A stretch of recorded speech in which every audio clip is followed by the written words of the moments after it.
ओम सभी को नमस्ते। मेरा नाम इंद्रवेश आर्य है और मैं आप सभी साथियों का स्वागत करता हूं अपने चैनल भारत लेट्स टॉक में।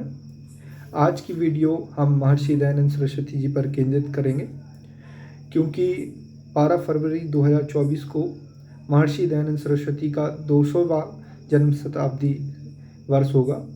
तो इसलिए सब लोगों ने यह निश्चय किया है कि इस 12 फरवरी 2023 से हम 2 वर्ष का बृहद महर्षि दयानंद सरस्वती जी के जीवन पर अलग अलग कार्यक्रम करेंगे।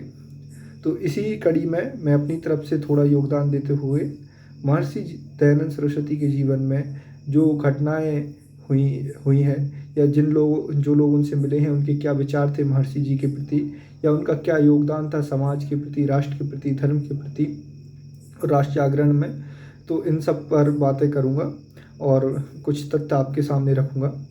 क्योंकि हम ये देखते हैं कि महर्षि दयानंद सरस्वती अपने काल में न केवल धार्मिक बल्कि राष्ट्रीय चेतना को भी जागृत करने का काम किया, और लाखों और लोगों ने उनका विचारों से प्रभावित होकर भारतीय स्वतंत्रता आंदोलन में बढ़ चढ़कर भाग लिया। लेकिन आज हम जब देखते हैं तो हम यह पाते हैं कि आम जनमानस महर्षि दयानंद सरस्वती जी को लगभग भूल सा गया है। तो यहाँ मेरा काम ये रहेगा कि आपको उनके जीवन के कुछ वृत्तांत सुनाना और उनके बारे में कुछ बताना, जिससे कि आप पुनः प्रेरित होकर उस महान ऋषि को अपना विनम्र श्रद्धांजलि दे सकें, उन्हें नमन कर सकें और उनके विचारों से प्रभावित होकर अपने जीवन में नए उत्कर्ष को, नई ऊंचाइयों को छुएं, ऐसी मैं आशा करूँगा। तो इस कड़ी में जो हम आज उठा रहे हैं, तो ये मैं पुस्तक पढ़ रहा हूँ अभी, मैंने ऋषि दयानंद को देखा।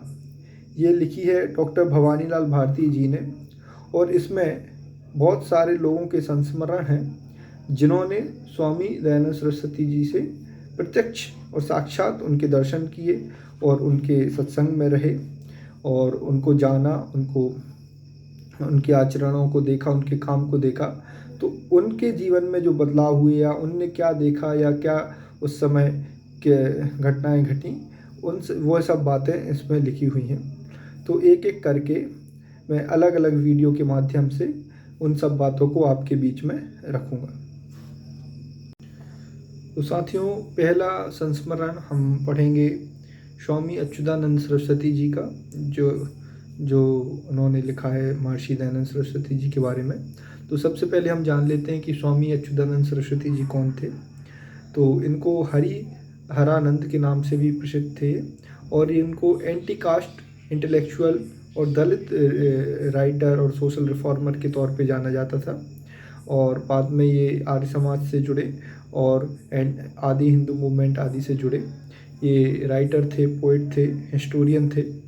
और इनकी अर्ली लाइफ की हम बात करें तो ये चमार जाति में पैदा हुए, जिसको जाटा फैमिली में, और इनके मणिपुरी डिस्ट्रिक्ट के थे, उत्तर प्रदेश के थे। और इनके माता पिता जो थे वो कबीरपंथ को फॉलो करते थे। बाद में जब स्वामी अच्युतानंद जी इनके वो गुरु हुए, स्वामी सच्चिदानंद जी, उनके साथ जुड़े। उन्होंने इनको अन्य भाषाओं, बंगाली हुई, गुजराती हुई, मराठी हुई, संस्कृत हुई, इन सब का ज्ञान कराया, और उन्होंने ही इनको सभी चीज़ों के बारे में पढ़ाया। और इधर से ही वो आर्य समाज से प्रभावित हुए और आर्य समाज के सोशल रिफॉर्म कैंपेन में इन्होंने पार्टिसिपेट किया। बाद में इन्होंने शुद्धि मूवमेंट भी में बहुत बढ़ चढ़ कर हिस्सा लिया, जिसमें ये जो कन्वर्जन चल रहा था दलितों का क्रिश्चियनिटी और इस्लाम में, उसको रोकने का इन्होंने काम किया। और अंत में 1933 में तबीयत खराब होने के कारण इनकी मृत्यु ग्वालियर में हुई। तो हम पढ़ते हैं कि स्वामी अच्युतानंद जी स्वामी दयानंद सरस्वती जी के बारे में क्या लिखते हैं। तो वह लिखते हैं कि आर्य समाज के प्रवर्तक पूज्यपाद श्री स्वामी दयानंद सरस्वती जी महाराज का दर्शन संवत 1927 विक्रम संवत की बात हो रही है।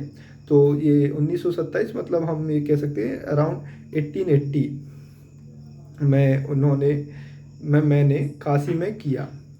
तो उस समय जो परस्पर वार्तालाप हुआ वह निम्नलिखित है। उस समय श्री स्वामी जी महाराज तख्तपोश पर किंतु नग्न एक भगवा कोपिन धारण किए हुए बैठे थे। मतलब उसमें सिर्फ जो अंग वस्त्र होता है वो वस्त्र धारण किए थे, बाकी पूरे कपड़े उन्होंने त्यागे हुए थे। 8-10 बंगाली युवकों को स्वामी जी महाराज संस्कृत में उपदेश कर रहे थे। मैंने जब श्री स्वामी जी का दर्शन कर हाथ जोड़कर प्रणाम किया तो पूर्ण ब्रह्मचर्य के प्रभाव से हष्ट पुष्ट और महाविद्वान के मुख से ललित संस्कृत भाषा सुनकर मैं दंग रह गया। विचारने लगा कि एक नंगा साधु प्रसन्न वदन इस प्रकार संस्कृत बोलता हुआ पहले कभी देखा सुना भी नहीं। श्री स्वामी जी के बड़े बड़े विज्ञापन मैंने ऐसे देखे जिनमें लिखा हुआ था, ये काशी के पंडितों, आओ मूर्ति पूजा जो वेद विरुद्ध काम है इस विषय पर मुझसे शास्त्रार्थ कर लो, तुम्हारी धूर्तता के काम नहीं चलेगा। मैंने श्री स्वामी जी महाराज से पूछा कि महाराज, मनुष्य का कल्याण कैसे होता है? उन्होंने उत्तर दिया, परमात्मा के ज्ञान से।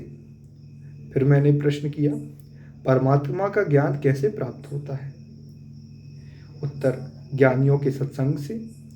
झूठी पाषाण पूजा से ज्ञान कभी प्राप्त नहीं हो सकता।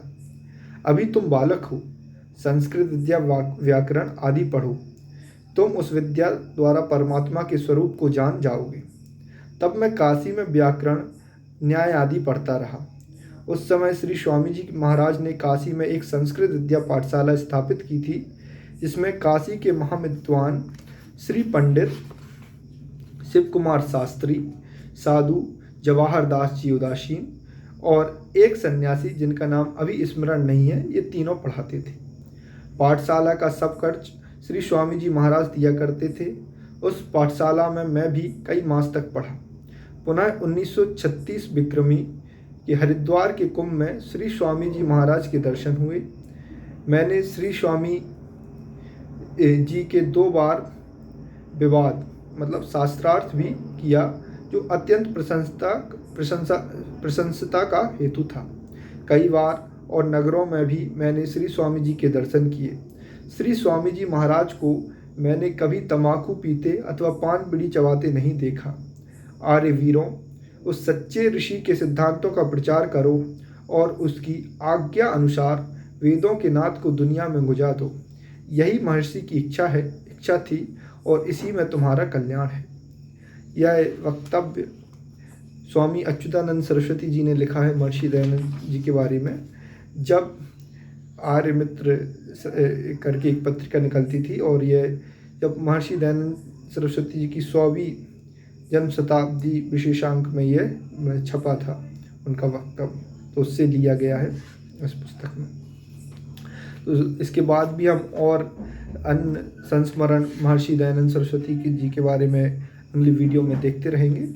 अगर आपको यह पसंद आया हो तो कृपया इसे लाइक करें, अन्य ग्रुपों में शेयर करें, जिससे कि लोग जानें कि महर्षि दयानंद सरस्वती कौन थे और उनका क्या विशेष योगदान है भारत के धर्म जागरण के लिए और राष्ट्र जागरण के लिए उन्होंने क्या योगदान दिया है। इस सब से वो जानें और उनसे प्रेरित हों।